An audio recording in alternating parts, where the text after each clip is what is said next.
Good morning. You're listening to Central Wisconsin's 24-hour information station, AM 1320 WFHR. It's time now for the Morning Magazine, brought to you by Comfort Air Heating, Cooling, Plumbing.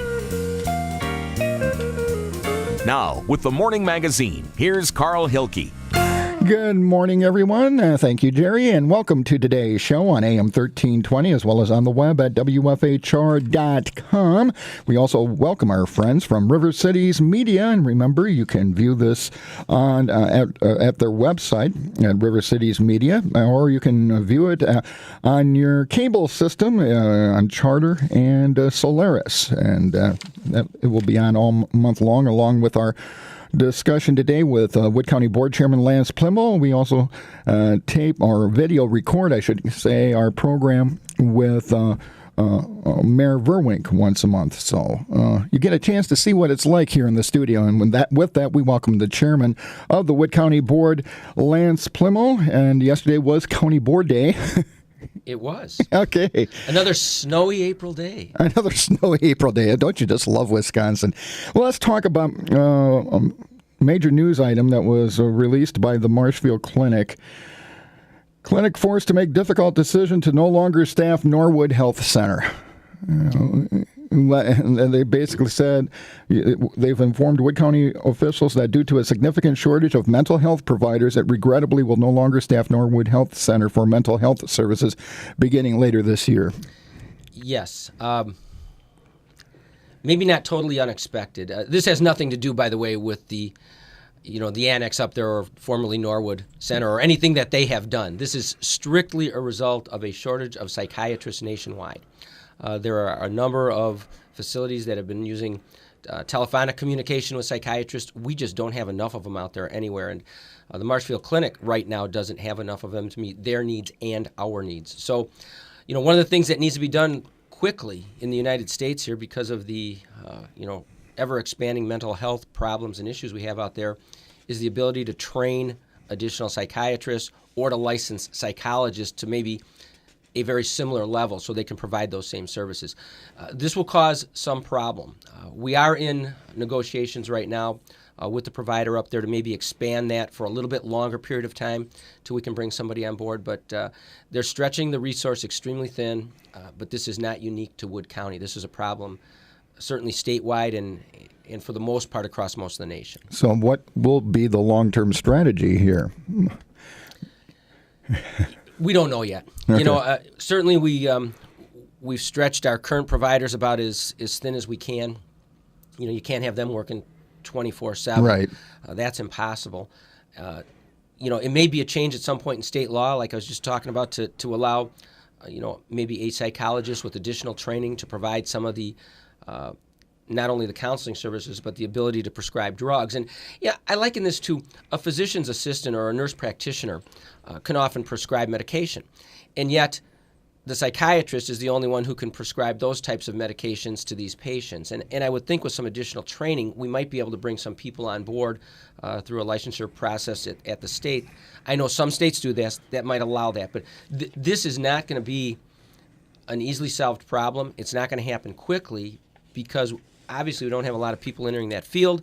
The medical schools don't train them fast enough, and it's not like you can bring somebody in today and turn them out tomorrow as a psychiatrist. There's years of college, medical school, and then the specialty training into that field. So I see this as an ongoing problem for a number of years, and I don't know that we have a great solution right at the moment, but we are working on it. And those conversations, not only within our own staff, but with Marshfield and other providers, have continued. Could this cause some short-term? Well, obviously, it's going to cause some short-term problems. With how are you going to address? Are you going to maybe have to join forces with another county? Or well, that's almost an impossibility because there just isn't enough providers out there to see the number of people that keep coming into the process. I think it might be a little bit too early to say what problems it's actually going to cause. It probably depends on how long Marshfield will continue to provide those services for us, and I think there's the ability to expand that a little bit. We'll certainly look at every option out there. We will talk to other providers. Like I said, this will not be an easy problem to solve. I have a feeling we'll probably have a bunch of interim solutions in place before we ever get to a long-term solution to this problem. If you're just joining us on the Morning Magazine, welcome. We're having our monthly visit with Wood County Board Chairman Lance Pliml. Our CCA media is here, so you can view this on their website or on your local cable channel. And let's talk about something positive. You got the word that Farm Technology Days is coming to Wood County. I believe it's 2018. Yeah, we were the successful bidders in that process. We've seen exceptionally successful Farm Technology Days up in Marathon County, which really occurred for all practical purposes in Marshfield because it was just over the border there. We saw outstanding participation last year over in the Stevens Point area. Those of you who had the opportunity to go over there, you see 100,000 people probably on site on a daily basis. And we bid on that. It's probably been a year and a half ago now, and we're successful in that endeavor. And they're going to be coming to Wood County. And those of you, whether you farm or not, it's certainly an interesting venue. The opportunity to attend, whether you're looking to buy a tractor to raise animals, to put up an additional steel building, they actually build a city.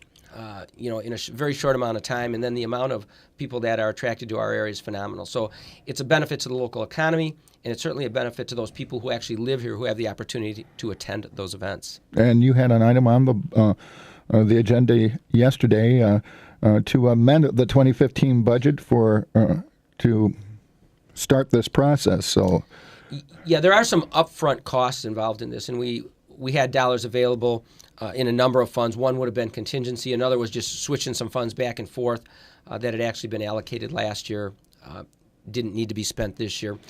At the end of the day, though, just to tell everybody out there, all those dollars come back. This is seed money, in effect. And, once the Farm Tech Days are over, we are repaid every penny of that. Most counties don't keep anything above and beyond that cost, although I understand the ability to do that, is available. But usually that is returned to the event so they can go on the following year and have a bigger and better event. But from a taxpayer standpoint, we will recoup all of those dollars. Okay. And then you look at all the money that's going to be brought in from visitors. Hotels, motels, restaurants. I mean, it is absolutely phenomenal. I could not believe the attendance in Stevens Point last year. I probably have attended 3 of these events around the state at different times. I don't think I'd be exaggerating. I said it's hundreds of thousands of people. Yeah, it is. It is. Now, of course, there will be committees put together, and the board will play an active role. And there's the recruitment of the farm or farms, as Matt Lippert has. This one's in Matt's ballpark. From a board involvement, we don't have a lot. It was allocate the dollars and maybe provide some bodies to sit on some of those committees as they move forward. But really, it's a somewhat internally self-organized event to some extent, other than for Matt and those people in that particular area. But publicity, those other committees, the convention and visitors bureaus, from the various communities, extremely involved. I can tell you, it will be a great event. Okay. And, that's just one. Recently, you found out that an international water ski event's going to be held at Lake Wazeecha. So that's the World Water Ski Tournament. I've had the opportunity to attend 2 of those events in the past, and again, another great opportunity for us to showcase the area that we live in. Every time you bring visitors into the area, not only do they spend money while they're here, not only does that expand our economy, but it also is the opportunity, like I said, to showcase what we have. And there's always the thought in the back of somebody's mind that that might be a great place to live or open my business.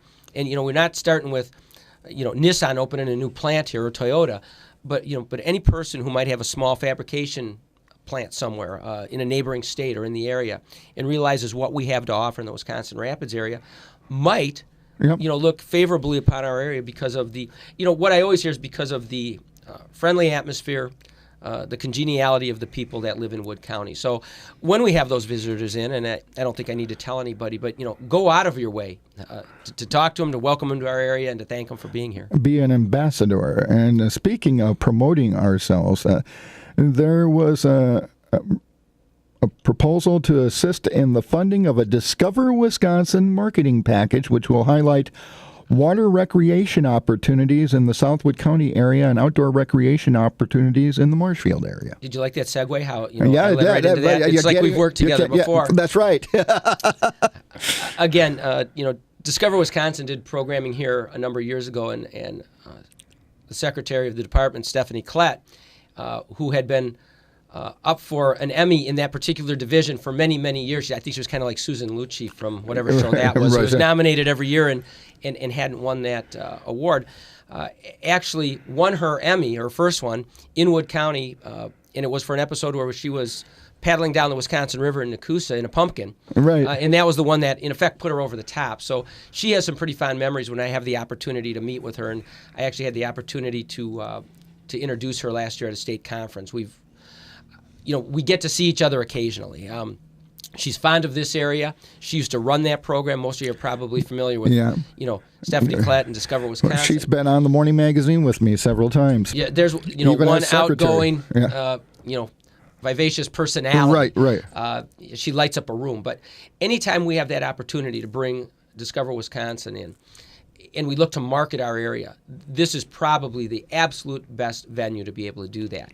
And if you're going to have an advertising budget, and if you're going to expend dollars to bring people in to our area, this is probably the premier way to do that. We had a tremendous commitment from the various tourism groups in the area. They asked the county to participate in this, and obviously we had buy-in.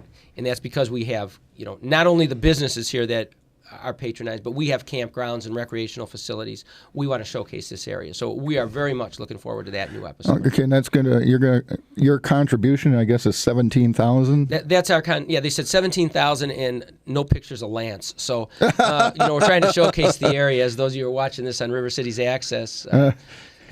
Probably noticed that we're going to showcase the best and brightest of the area and those facilities that we have. When are they planning to do the production? The actual filming? I honestly don't know when that's going to start. I know they're out a little bit because they're doing one over in Portage County, I think, kind of right now. I know we're on the schedule. I know it's going to be a summer production, so I assume within the next few months. Okay. Will they be showing? You think winter will be over by? I'd kind of like to have some leaves on the trees. Yeah. People in the water. So that one day of summer, mid-July might work. Well, the thing is, are they going to be showing year-round, which means they might shoot some stuff during the summer and then come back in the wintertime to show winter recreation? That's a possibility, or they might have some file footage that they've already shot. I really don't know what the process is. I have, watched episodes of that show just on TV, and I've also gone back to websites and watched other episodes, but the anticipation is they'll shoot it sometime this summer. Okay. In terms of, there's been a number of issues facing the farm community in terms of like bird flu and the avian bird flu and the like. Any concerns in Wood County about anything that could be affecting our farmers? Well, there's always concern, and anytime you hear, I want to say this delicately, but anytime you have the concern that some bird dropped somewhere, due to one of those illnesses or viruses, it's of concern, and our health department certainly looks at those and looks at containing any outbreak that we may have in regard to that, whether that be those particular illnesses, whether it's tick-borne illnesses, whatever that is, we certainly try to minimize those impacts, and we certainly keep an eye on those.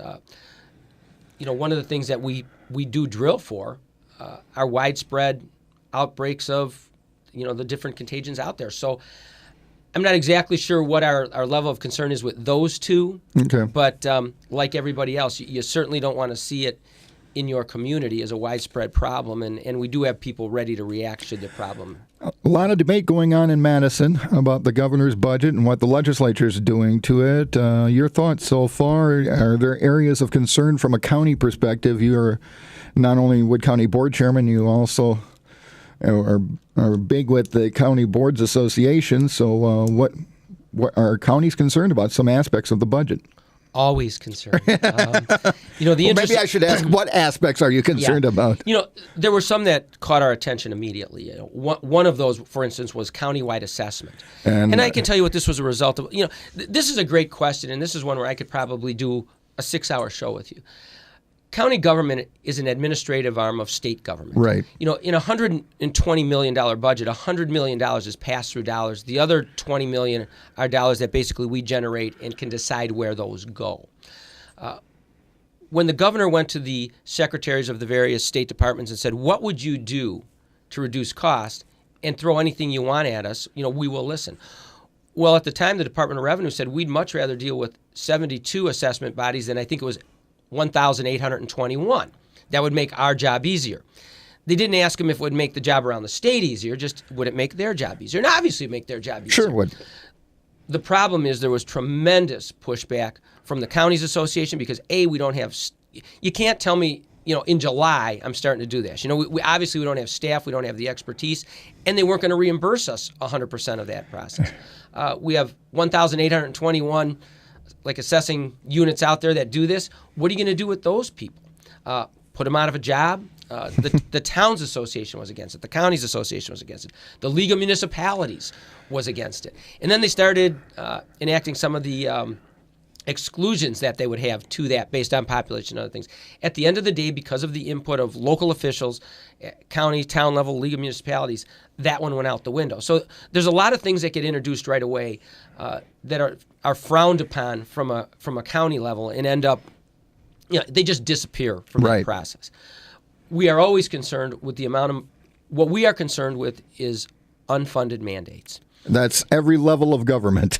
And I could sit here all day long and tell you that we have a leaky bucket. We have an ever-expanding basket of programs that they expect us to run with limited resources.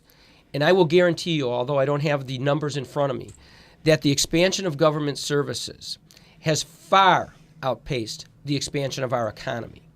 And yet we constantly try to fill those holes with dollars. There will never be enough dollars to fill those holes with those ever-expanding programs. My comments to the state legislature when I have that opportunity to talk to our people is we need to look at the entire process. And I'm talking from the federal government down. We need to pare the number of programs. We need to look at eligibility. We really need to start over. And we brought this up earlier, and this just kind of came full circle and we worked on this. We have a tremendous problem with the mental health issues. Right. Is that because we have more mental health issues? Because we've expanded the definition of what those mental health issues are? Or are we never looking at the underlying problem? And my take always is we constantly throw dollars at the problem. At the symptom. We give you the symptom. We give you the antibiotic, but we don't look at what's causing it. And I could go back and we could talk here forever, and this is a personal feeling, not a board feeling. But we have so much money that is spent in those, all of those programs that we have to administrate, especially in the human service areas, for instance. I don't think anybody'd argue that, you have roads and everybody uses roads. You have sheriff's department, everybody has those. We have a jail, but why do we have more people in jails? Why do we have more people in programs? My take is you probably have to address this at the family level first. When you've seen the breakdown of the family, and I see kids out there every day that when I look at them up in our court system, or I look at them out in the street, or I'm talking to them at an event, there's no guidance often. And I sit there and I say, how do these children ever have a chance going forward? And if we don't address the problem and only keep throwing dollars at that symptom later, there will never, ever be enough dollars to solve those problems. Well, if you look at it from the United Way, the way they fund programs, you have to show results. You have to, and they have to be measurable results. So, when they're funding their programs, they want to know what you're going to do with the money, and can you show us what the outcome is? And maybe that's what we have to get to with government. It is, and we've talked about that all the time. It has to be outcome-based. I made a comment one time, and I got in trouble in Milwaukee, and it dealt with the social service issue, and I don't remember the exact quote because it goes back about 12 years, but they said, we want to limit the number of clients one of our social workers can see to X number a day. And I said, if we did that, and this is where I got in trouble, but I said, if we did that, our guys would be sitting there twiddling their thumbs afternoon because the problem would have been done, solved, and over. I said, I think you have to base it on the outcome, not a limit of how many are standing in a line. So I said it's one of two things. Either you have much more difficult cases, which is a possibility, and the problem came in when I said, or you have much less educated social workers. I should have kept my mouth shut at that point, but I didn't. Again, that every time a problem exists, we try to throw money at it. We create a program, and at a county level, I can blame us sometimes, or we try to create an ordinance to deal with a problem that maybe happened once. And we never look at the underlying issue, or we don't look at it enough, and then we throw money at it, and we never base it on outcomes. And the interesting part there is, unlike private industry, what's the incentive to solve the problem? Because if you solve the problem in its entirety, you've eliminated that whole department, at the state level, or that whole agency that they have created. I can't even tell you all the agencies that deal with some problems, but they never look at the outcome. They never look at where that is happening to the highest degree and allocate dollars there. We're getting better at it. And this isn't, I'm not trying to throw darts at people out there. I mean, this is a problem that has not existed in the last 2 years or 5 years or 10 years. But we see ever-expanding programs, and we don't see an economy expanding at that rate. We really need to solve those problems. And like I said, my personal feeling is, most of those, whether we're dealing with the education system, in our schools, whether we're dealing with it in social services, the jails, the prisons, it starts with the family unit. And when we see that breakdown, we see problems. I guess long term, in terms of this year's state budget, are there going to be some costs that you weren't anticipating, or you mentioned the assessment has been removed, but are there some things in the budget that you are concerned about that if it stays in there and then the governor signs it into law, that here comes another mandate? Maybe not as directly as some of the things. One of the proposals was to cut back, for instance, on staff at the DNR. Well, if you cut back on staff at the DNR and you still have the program, that tends to end up being handled by counties. So those types of reductions at the state level tend to translate to more work for us, again, without the funding to handle it. So those are always of concern. But with any other budget, and I kind of get a kick out of it, the budget goes out there and everybody's screaming, they're cutting my particular program. There's a finite number of dollars to work with. Again, if I had every one of you out there listening in a room right now and I said, how many of you people think your taxes are too low? Very few of you would raise your hand. Maybe nobody. So we have a finite number of dollars that we have to allocate to where we'll get, again, outcomes. The most bang for our buck. And how do we make society better by doing that? The sheriff and I have had this conversation. Do we throw tens of thousands of dollars at seatbelt enforcement and I wear a seatbelt? Or do we give the sheriff that amount of money and say, make your community safer? I would certainly argue that we could probably throw money at a lot more important things in Milwaukee right now based on the number of shootings they've had in the last couple of weeks than we could by throwing it at seatbelt enforcement. I think your community would be a lot safer, and I'm not anti-seatbelt. Right. I'll have people yelling about that. I'm just saying there's better ways if you let people on the ground make those decisions instead of, I'll call it vending machine justice. We'll just throw it out there and spend the money. So I have concerns always, but when we see it finally shake out at the end of the day, I have confidence that from a county's perspective, we will probably be okay. I think we have an improving economy statewide. I think when all is said and done, the sky is not falling. Okay. Well, since on that happy note, I think we can wrap up this monthly discussion with you, Lance. And it will be interesting to see, especially with the Discover Wisconsin folks when they arrive and what they decide to show about wonderful Wood County. Yeah, it's like I said, it's promote the area, be personally responsible. And if you have issues, I really like to hear about them. There are a few people in the county that call me fairly regularly, and I love the person who asks the question that I don't have the answer to right away, or that, the question that I never thought about asking myself. So I enjoy that conversation always. Okay. You want to give out your phone number in case? I have. My phone number is 715-421-4949. 4001. My wife always kills me when I do this, but 715-421-4001. Okay. Well, you have a good weekend, and hopefully summer or spring and summer will return to our area soon. I hope so, too. Okay. Take care, Lance. Thanks. Wood County Board Chairman Lance Pliml wrapping up part one of today's Morning Magazine. The Morning Magazine, as always, is brought to you by Comfort Air.